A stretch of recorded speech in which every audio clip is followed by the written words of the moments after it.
Hello and welcome back to Shattered. I am Amber Williams, joined with Jaya Williams and Allyson Park, and today we are going to be talking about men at the Olympics.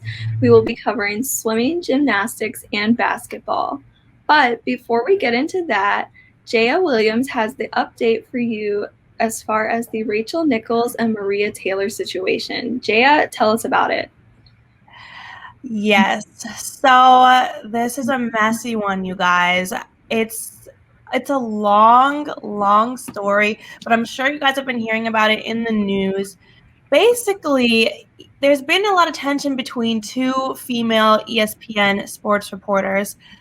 ESPN host Rachel Nichols had apologized on air ahead of the NBA Finals on Monday after she was heard insinuating on a leaked phone call a year ago that her Black colleague, Maria Taylor, who is also a reporter for ESPN, was selected to lead the 2020 NBA Finals because the network felt pressured to have more diversity. So she was basically insinuating that she only was selected to report in the NBA Finals because she's Black. And usually Nichols is the one that leads the NBA Finals broadcasting. So she felt like it was taken away from her for bad reasons because of her being white and Maria Taylor being Black, and kind of just discrediting Taylor's abilities and skills. This phone call happened, like I said, in 2020, July of 2020. So exactly a year ago is when this phone call happened. And it had kind of been under wraps until it came out, until the phone call leaked. So it had been spreading around ESPN, creating a huge division between colleagues at the company. But it hasn't really come into fruition until now, particularly because Maria Taylor's contract with ESPN is ending, and Nichols is not, because of all of this, Nichols is not going to be broadcasting at tonight's game. Neither is Maria Taylor. They haven't really agreed to work together. It's created a lot of tension ever since. Nichols said that she has tried to reach out and apologize to Maria Taylor, and Maria Taylor hasn't responded and requested that they do not work together. So it's created a very toxic environment within the entire network. And it's really an interesting thing that's come out. So I wanted to see, have you guys heard anything about this? Yeah, so I was reading up on it, especially before our show, and I think what bothers me the most about this is women already face so many barriers when it comes to sports media. And I think it's incredibly important that women, regardless of race or anything, should work together. And the fact that Nichols felt the need to put down another woman in the field that's literally just trying to do the same thing she is cover sports that she loves. It's horrible to see that she couldn't have just been happy for her colleague and been excited that another woman gets this chance that she's already had so many times. Yeah, I agree with that. I think this whole incident really disturbed me, especially as a person of color myself. It really proved to the people of color who work at ESPN, especially the Black people, that in this country and in that environment, non-people of color, white people, may be outwardly supportive of movements like the Black Lives Matter movements, or even just trying to hire more diverse employees. But behind closed doors, they say terrible things, and they claim that the only reason why non-white people or not even non-male people are hired or promoted is just because it's a diversity stunt. And I think it feels very betraying to have people who in public outwardly claim to support you and support your community, and they actually don't. They think that the only reason why you're hired is because you were not white, to kind of promote a diverse image for the company. I think it's really, really hurtful. And I did want to talk about one thing. This one particular comment from Adam Mendelson, who is the person that Rachel Nichols was talking to in the recorded phone call, said, "I'm exhausted. Between Me Too and Black Lives Matter, I've got nothing left." And that comment really deeply disturbed me. Like, that implies that he really doesn't care about these movements. They don't matter. But he has to put on a face that he actually does care. And that's deeply disturbing. If I worked at ESPN, I would be very scared and very put off by that, because that's a deeply disturbing thing to say. He has to pretend like he cares about these things when in reality he couldn't care less. And that is so scary to me, honestly. Yeah, I agree. I think it's very performative.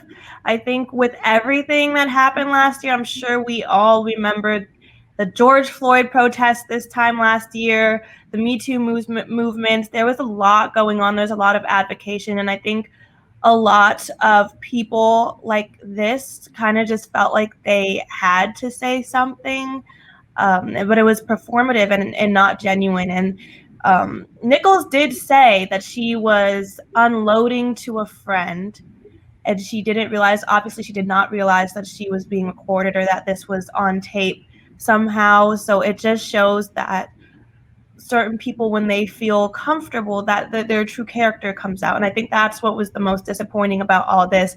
I do want to add too that there was no punishment for Nichols within the network. They did not take anything away. She didn't get anything taken away from her. So I think that too, if I was Maria Taylor, I think that would be more of a slap in the face, because instead of her getting punished for saying something that just wasn't appropriate to say, they were just trying to move the schedules around and make her job harder. Because now they can't communicate with the same people. They can't be on set at the same time. Certain things have to be pre-recorded.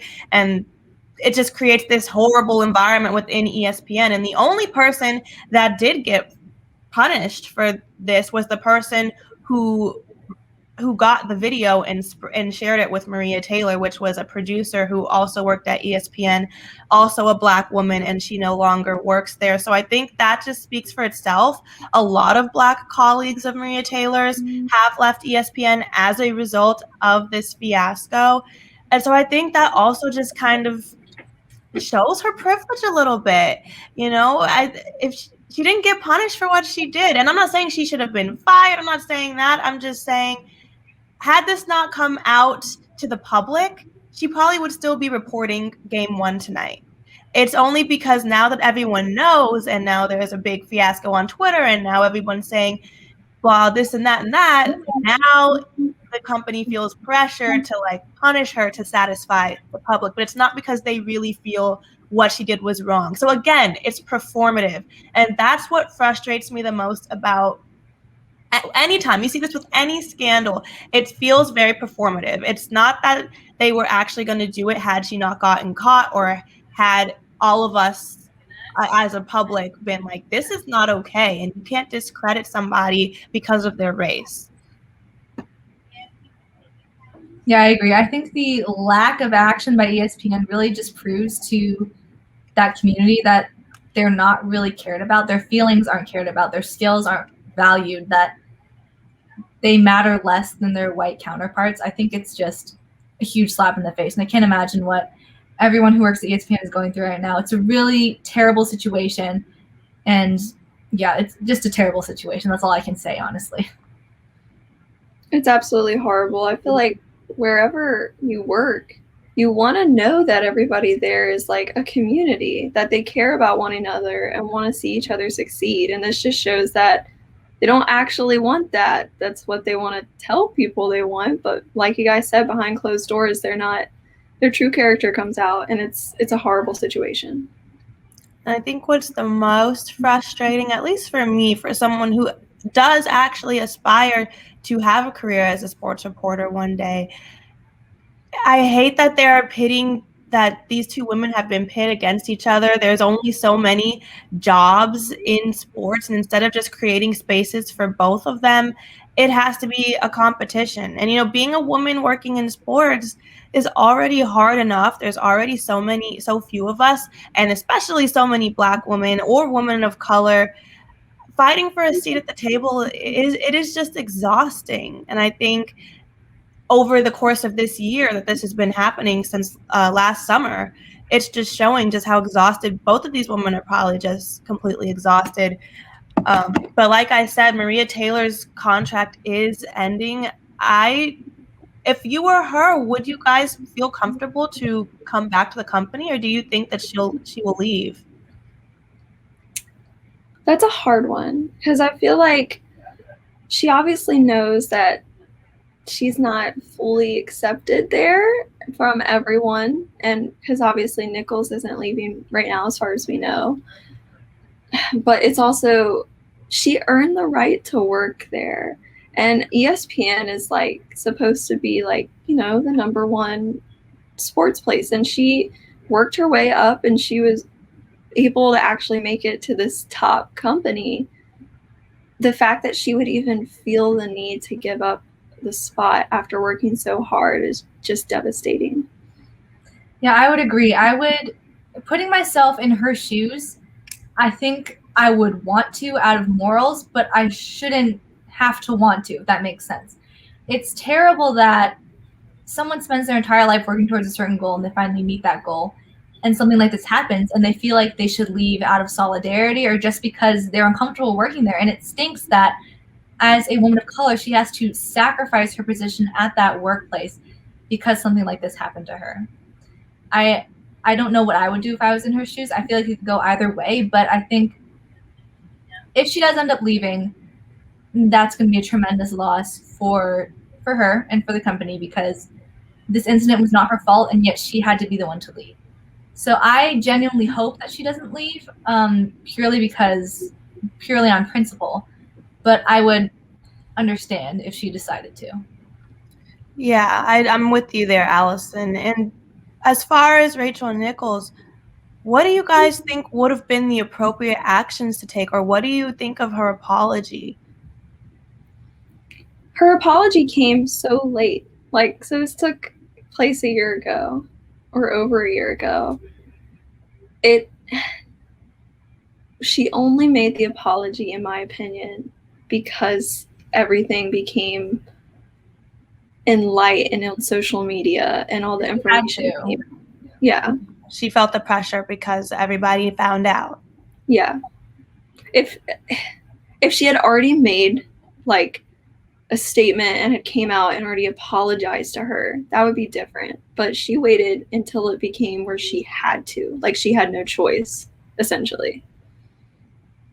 Yeah, and then you question whether that was an actually genuine apology or if it was just something she had to do for PR reasons. We don't know what is in her heart and what's in her mind, but the fact that it did come so late, like Amber said, really causes me to question if she's actually genuinely sorry for her actions and recognizes what was wrong with it. But to answer your question about what the right reaction would be, I think it's a terrible thing to think about any one of your colleagues, especially a female colleague. I think she was reacting, probably just reacting, knee-jerk reaction.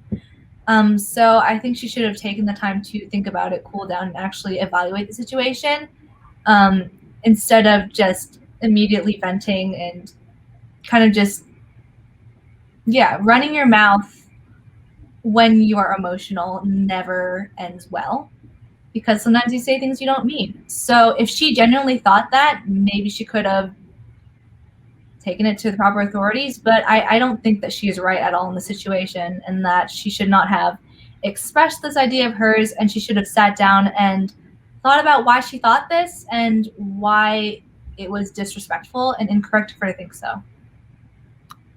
Yeah, I think it just exposes a bigger issue, this situation of women in sports have come a long way, but we still have a very long way to go. It's still clearly flawed. And just the way that ESPN decided to handle this situation to the point where it's escalated to what it is now, I think is proof that there's still so much work to be done. And there just needs to be more opportunities for women in general so that this type of competition isn't felt. It doesn't matter if you're white, black, Asian, Hispanic, whatever it is. If you're a talented sports reporter, you know your stuff, you work hard, it shouldn't matter.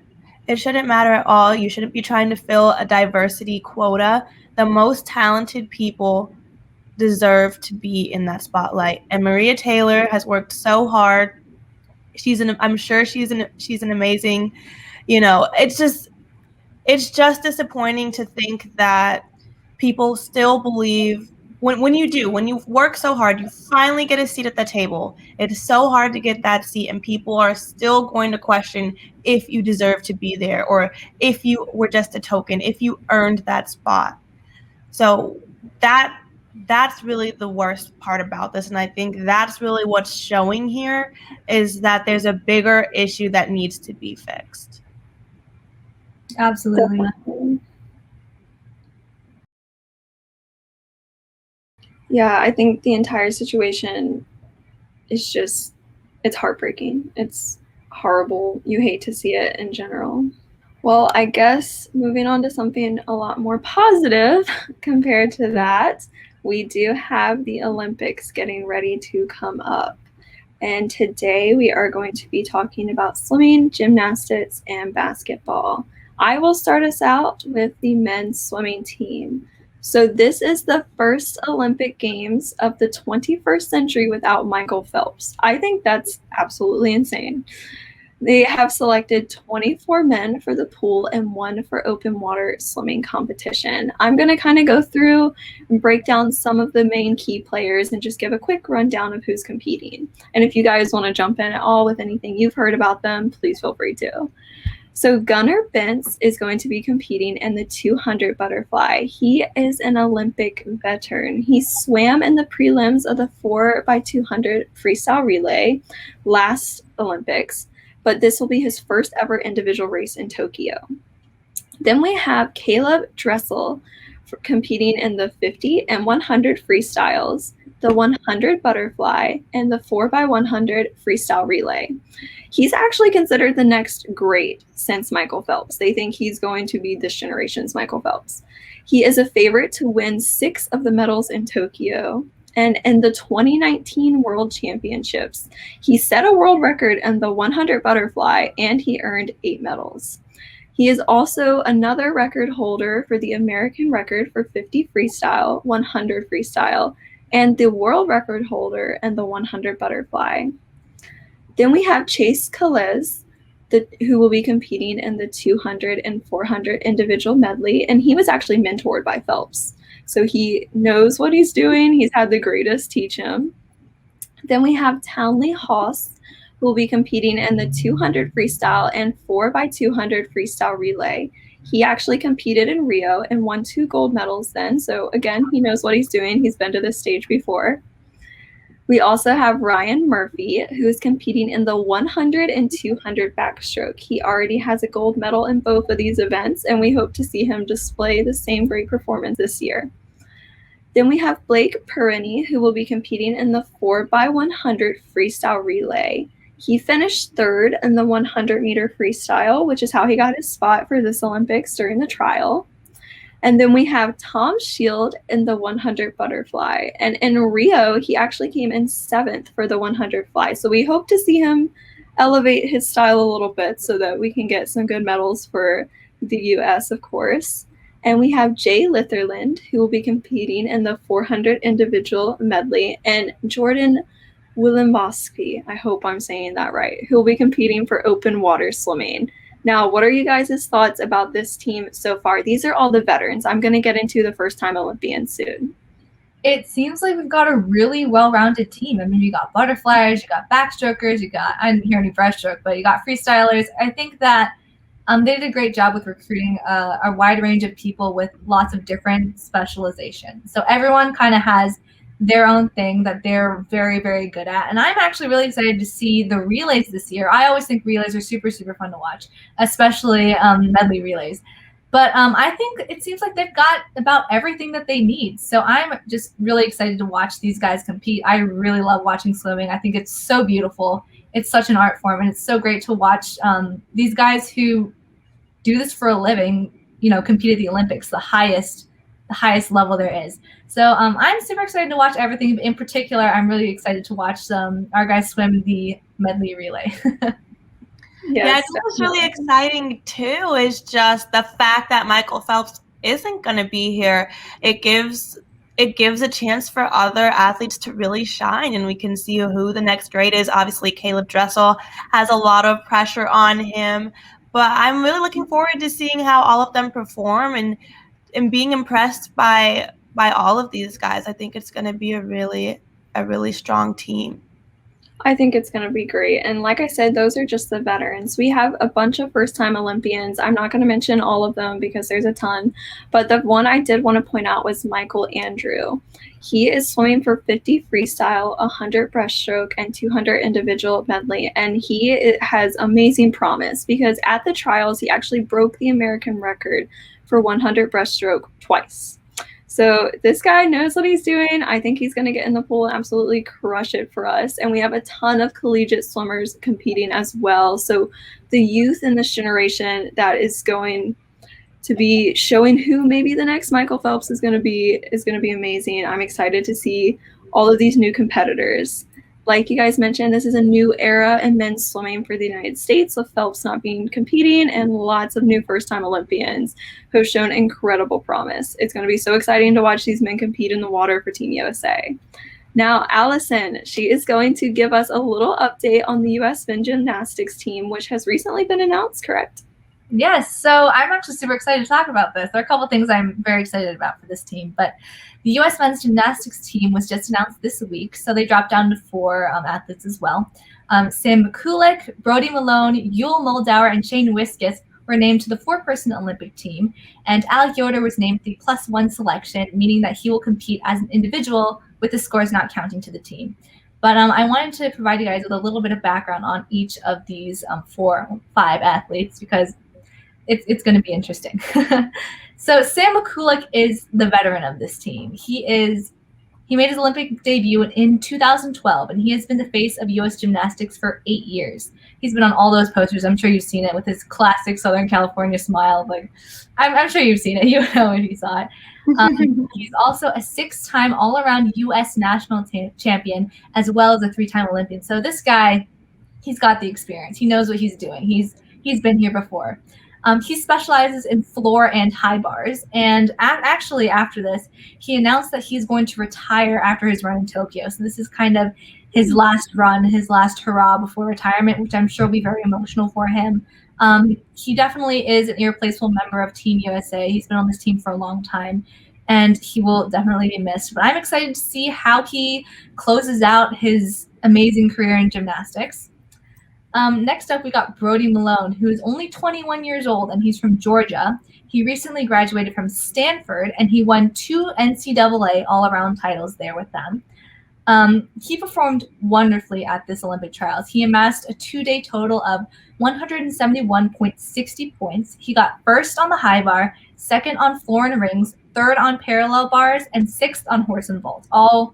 As a former gymnast, those are all very, very difficult events. And he's also expected to be the #1 American contender for the all-around finals and a potential event finalist on the high bar, vault, or rings. So this guy seems to be like he's kind of the Renaissance man of this team. Like he kind of does a little bit of everything, but he does it all very well. So I'm really excited to watch him compete as well. So next up is Shane Whiskus. He's a 3-time NCAA champion heading to his very first Olympic Games. He was a member of the 2019 World Championships team. And something actually happened to him. This is a very interesting story. But the college that Whiskus attended, the University of Minnesota, actually announced it was dropping its 118-year-old gymnastics men's team in 2020 at the height of the pandemic. And despite that, Whiskus trained by himself, powered through his senior season, only to finish up runner-up in the NCAA all-around for the 3rd season in a row. So that was kind of a really disappointing ending to his collegiate gymnastics career. But with now that he's going to the Olympics, he has a chance to make an impact in gymnastics across multiple events. He can kind of do everything too, which is surprising. But he hopes to kind of redeem himself, I guess, and kind of offset his disastrous ending from the national championships. I don't know if you guys saw this, but he fell on the high bars 3 times. No. Almost really bad. But he is looking to kind of make another name for himself in the Olympics after failing to achieve the NCAA title in his collegiate years. But This one I'm really excited for. So Yule Moldower is a 24-year-old Korean American, and he's won 2 NCAA all-around titles with Oklahoma, and he's also the only team member besides Mcculloch to have a World Championships medal. So I'm really excited. This guy is super cool. He battled back spasms throughout the national season, but he still finished with the second best all-around score despite that inhibition. Honestly, this team is full of guys who can do everything. You can expect to see him all across the board. And I am super excited, and I wanted to talk a little bit more about him because I'm just really excited to see a Korean American guy competing in the Olympics. I think I've talked about this before, but Asian American representation in sports is something you don't see very often. And it's something that hadn't really been on my radar until I started seeing all these young Asian American athletes this year, being like, oh yes, I mean, we can compete too. We can do cool stuff too. But during a Team USA media event earlier this year, Moldower talked about his experiences with being the target of racist jokes and anti-Asian racism, especially with the rise of the COVID-19 pandemic throughout his life and athletic career. And he has said, and he started to use his platform to raise awareness about anti-Asian racism. And I think that's awesome. You never hear people, Asian Americans, talk about that if they're in sports. So I was just really compelled and really excited to see someone with that big of a platform kind of giving, letting people hear about his experiences about this kind of thing because you don't hear it very often. But I'm really glad that Moldower is really breaking stereotypes and representing Asian men in a strong and confident way because the representation of Asian men in the media has been sorely lacking and very largely negative with stereotypes about them being weak or emasculated in some kind of way. So I'm just really glad that young Asian boys have someone confident and strong mentally and physically to look up to. But what do you guys think about this? I'm really excited about it, as you can tell. Yeah, no, I definitely think it's so admirable what he's doing, especially as an athlete. I mean, we've all heard it, the whole shut up and dribble or whatever you want to call it, just people shutting down athletes thinking that all they're there for is to perform in their sport when really it's so much bigger than gymnastics. It's so much bigger than whatever the sport is.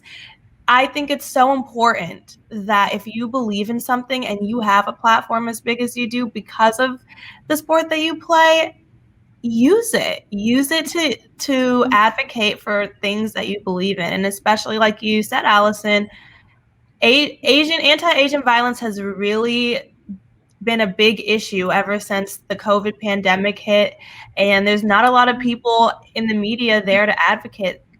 So kudos to him for being a trailblazer and standing up for something that is a really, really important topic right now. I definitely commend him for that.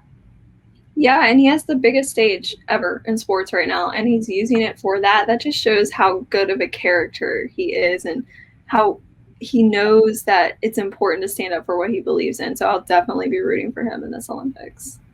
Yeah, it's great to see that with this Olympics, especially little boys and girls of every race are really getting to see themselves represented in the Olympics this year for Team USA. So I think that's awesome. There's still one more person we need to talk about, who is Alex Yoder. He's going to his first Olympics as well. He will compete for a spot on the podium on pommel horse, and he could also compete on the parallel bars in the qualifying round. He was a member of the 2018 World Championships team, and he was an 8-time All-American for Ohio State between 2016 and 2019, including a 3-time all-around All-American. That was kind of hard to say. But yeah, what do you guys think of Team USA this year? It seems like they're pretty stacked, honestly. Yeah, like you've been saying, there's not a lot of specializing going on, which I actually love to see. I like that we have like a diverse group of people that can perform on all of these different events, and I think that's what's gonna make Team USA so powerful. Yeah, I think so too. I'm excited to see everybody step up to the table. Like you said, there's some people that have something to prove from mistakes they made in the past. There's some people coming in for the first time. So I think it's just really exciting to see them make a name for themselves. And I love new athletes. I love when new athletes get an opportunity and a time to shine. So I'm really looking forward to just seeing who's going to really bring it. And gymnastics is always the best thing to watch. It's my favorite thing to watch. I think it's everyone's favorite because it's just so fun and so entertaining. So yeah, gymnastics I cannot wait. Yeah, I think we can all agree that the men's gymnastics team is in phenomenal hands with Sam Mcculloch, Brody Malone, Yule Moldower, Shane Whiskus, and Alec Yoder. But now it's on to Jaya, who's going to talk about men's basketball, which should be super fun, especially on the heels of the first NBA Finals game tonight. So take it away, Jaya. Yes, obviously, yes, we have game 1 tonight between the Suns and the Bucks. What are you guys thinking about that game? Any predictions? Oh, I'm seeing the Suns. I think if I haven't seen anything if Giannis is playing tonight. I don't know if you guys know. I don't think so. I don't think he wanted to try. Yeah, and that's the thing. Giannis is like the face of that franchise, and he brings so much energy to that team. It honestly, the injuries have been off the chain, like so ridiculous. Horrible. Every single All-Star has been hurt, I swear, and I don't know what it is, but it's very disappointing. You know, a lot of our favorites weren't even able to give it their all this finals, but yeah, losing Giannis is tough, especially when the Suns are so strong. They have Devin Booker, they have CP3 back, they have DeAndre Ayton. I mean, they're looking really good. So I think I'm with you on that one, Amber. I think the Suns will take the first game at least. I don't know who's going to take the series. There's still hope that Giannis could return, but game 1 for sure. What do you think, Allyson? I would agree with that general consensus, but I kind of wanted to bring up they're going to have a really tough time deciding if they actually want to play Giannis for game 1 because they don't want to play him and him get more injured or just not perform very well. So I think they're going to have to make a really tough decision as to whether to let him rest and be at full capacity next game or for him to attempt to try and see if he feels okay. So I don't know what they're going to do with that, but I kind of hope they let him rest so he's the best he can be in the next game because I think they're really going to need that. Yeah, I think so too. As of this morning, he was listed as doubtful, so I don't think he is going to, but I agree. I think it's in their best interest that they just let him rest up, let him heal a little bit more, because this game, it's just game 1, you know. So worst case scenario, if they do lose game 1, he could be completely healthy for hopefully game 2, and then they can have a chance to come back. But the Suns also, they finished their finals a while ago. The Bucks just finished off the Hawks this weekend, so that's also a disadvantage of the Suns have had a lot more rest than the Bucks have had, and they're at home, so it's looking like the Suns for me. But I guess only time will tell. We'll see in a few hours when this game starts. But that aside, yes, Team USA, the official 12-man roster has been set. The United States is looking for its 4th straight gold medal after defeating Serbia in the 2016 Olympics, if you guys remember, in Rio. So there's a lot of pressure for us to come back from that. Here is our 12-man roster. We have Bam Abedio. He is on the Miami Heat. It's his first ever time participating in an international tournament. And in 2019, he was actually cut from the Team USA squad that went to the World Cup. So this is a big moment for him because this will be his first time ever stepping on a stage like that. Second, we have Bradley Beal of the Washington Wizards. He's also never participated in the Olympics, but he's been a finalist on numerous occasions, so it's his time to shine. Devin Booker going to be playing tonight and going to be playing in Tokyo. It's his first Olympics as well. A lot of newbies. Kevin Durant did confirm that he will be part of Team USA. He has also been in it in 2012 and 2016, so he's a veteran at this point. He's helped Team USA get gold medals every single time. Jeremy Grant from the Detroit Pistons. He's a forward, never competed at the senior level with Team USA, but he was part of the under-18 FIBA Americas Championship squad. They took home a gold medal in Brazil in 2012, so he has a little bit of experience there. Sixth, we got Draymond Green, the Golden State Warriors, of course. He won gold for Team USA in Rio back in 2016, so he knows what he's doing. Drew Holiday, also going to be playing tonight for the Bucks and playing in Tokyo. He's never competed in the Olympics. He was previously a member of the 2012 USA Select team that trained against Team USA back at the London Games, but this will be his first time in the Olympics, so that's exciting for him as well. 8, we've got Zach LaVine. This of the Chicago Bull. This is his first ever participation in an international tournament as well. He had a really great breakout 2020-2021 season where he was named to his first All-Star game. So very deserving of this spot. I'm excited to see him perform.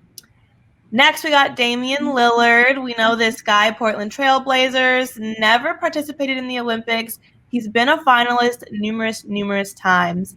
And up next, Kevin Love of the Cleveland Cavaliers. He's a forward. He was with Team USA back in 2012, helped them win a gold medal, and he was also on the USA team that won gold during the FIBA World Cup in 2010. Chris Middleton, gonna be playing tonight for the Bucks and gonna be playing in Tokyo. This is his first Olympic Games as well. A lot of new people. And finally, number 12, Jason Tatum of the Boston Celtics, his first one as well. So we've got a lot of new guys representing Team USA this year. And I think a big reason for that, in part, is because a lot of athletes decided to decline this year due to these injuries. So LeBron James, Anthony Davis, Jimmy Butler, Steph Curry, Donovan Mitchell, Chris Paul, James Harden, Kyle Lowry, all of these guys were asked to come and play for Team USA, but they declined. James Harden did commit, but then he had to rescinded that, withdrew his name due to his hamstring injury. There was talks about a lot of these guys accepting or thinking about it and then declining. I know Steph Curry was on the fence for a while. So I think as a result of this season and all of the injuries that have happened, a lot of them just want to take a restful off season. I get it. I mean, it's a lot. It probably is a lot to go all the way to Japan and do this. But on the bright side, that gives a lot of opportunity for these people that did accept to have a time to shine, and maybe they wouldn't have gotten the chance to even do this had everybody else accepted. So I think that's pretty cool, but it'll also just be interesting to see what happens because a lot of them have never played in the Olympic Games before. So what do you guys think about this roster?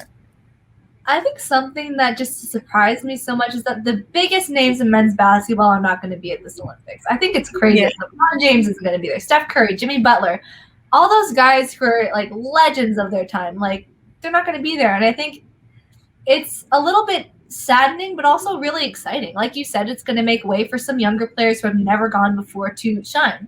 And that's something we've never seen before. But I think it'll be weird to not have LeBron James there specifically. But I'm certainly very excited to see what these young guys can do. I'm excited for them to show us what they're actually made of. I think it's going to be a very unique and very interesting Team USA for men's basketball. So I am really excited for these guys to show us what they got. What I think is really cool is you've got Booker and Middleton. Okay, one of them is going to win the NBA Finals. And let's say men's USA wins gold. They continue their streak. So they're going to be back-to-back champions for the NBA and have a gold medal. I think that's insane. Yeah, that's true. That is pretty exciting. Yeah, we've got Middleton and Drew Holiday. So if the Bucks are going to win the NBA Finals and somehow win Tokyo, hey, that's a great season for them. But yeah, like you said, it is just kind of weird, right? Just because we're so used to these names, and even the finals right now, it's kind of weird. Oh, yeah. I mean, the Suns and the Bucks. I think the Suns haven't been back to the finals since 1993, and they've never won ever, but they haven't even been in the finals since 1993. Same with the Bucks. They haven't been back in decades, and this is going to be Giannis's first NBA Finals, which I know he gets a lot of criticism for, and he won't even be able to play the first game maybe. So it is just kind of all these injuries and coming off of that weird COVID season. I think it's just made a lot of adjustments, but LeBron James, Steph Curry, all these guys, they've been around for a long time. So eventually, it's going to be somebody else's turn. It's going to be somebody else's time to shine. And I guess they're willingly passing the baton this time, and I commend them for that. So it should be an exciting game. Team USA, I still have faith we're totally going to be able to get another gold medal, no problem. So it'll just be fun to watch. Basketball is always a cool time to watch as well. Mhm. Yeah, it seems to be a trend this Olympics is that we're seeing so many of these newcomers, and I think that's absolutely amazing. It's time for the next generation of athletes to step up, and I definitely think they're going to crush it in Tokyo. Oh yeah, this is going to be so exciting. I cannot wait. I cannot wait. I've been waiting for this for an entire year, so I am more than ready. Oh, same. I am so excited to watch these athletes compete. Well, I think that is all. If you guys do not have anything else to add, we thank you for listening today to Shattered. We are so excited. The Olympics are going to be coming up starting July 24th, and I know all of us are going to be tuned in and super excited to see these athletes perform. But thank you for watching. Be sure to like and subscribe to our podcast under Sports 2.0 on most social media sites. Thank you guys for watching.